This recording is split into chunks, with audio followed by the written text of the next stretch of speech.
আজকে দুপুরে কি রান্না হচ্ছে মা? কাতলা মাছের ঝাল। কাতলা মাছের ঝাল আর 3 পিস তুলে রেখেছো পেটি? হ্যাঁ মা, তুলে রেখেছি। তুই রাতে কি করবি? রাতে না, সন্ধ্যাবেলা ওই মাছের পকোড়া করবো। আচ্ছা আচ্ছা। তার জন্য মাকে বললাম মা 3 পিস পেটিটা তুলে দাও। আর এখানে কাতলা মাছ নুন হলুদ দিয়ে মাখাচ্ছে। আর সিমের মা কি করবে আজকে জানো?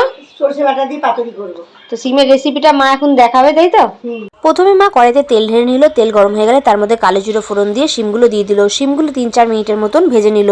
আর ওপাশে দেখো কাতলা মাছ ভাজা হচ্ছে। শিমগুলো ভেজে নেওয়ার পর তার মধ্যে নুন দিয়ে 2-3 মিনিটের মতন নাড়িয়ে নিল। এবার সর্ষে বাটা দিচ্ছে। সর্ষে বাটার মধ্যে নুন হলুদ কাঁচা লঙ্কা ছিল। ভালো করে কষিয়ে নেওয়ার পর সামান্য একটুখানি জল আর 3-4টে কাঁচা লঙ্কা মা চিড়ে দিয়ে দিল। নাড়িয়ে চাড়িয়ে নেওয়ার পর সামান্য একটুখানি মা চিনি দিয়ে দিল। আর এইবার এটাকে ঢেকে দিয়ে লো ফ্লেমে হতে দিতে হবে যতক্ষণ না গ্রেভিটা পুরোপুরি শুকিয়ে যায়।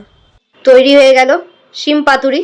গরম গরম ভাতের সাথে হেভি লাগে না মা খেতে? খুব ভালো লাগে গরম ভাতে শীতের সময়। তোমরা ট্রাই করে দেখো আর জানিও কিরকম রান্না হয়েছে, তাই তো?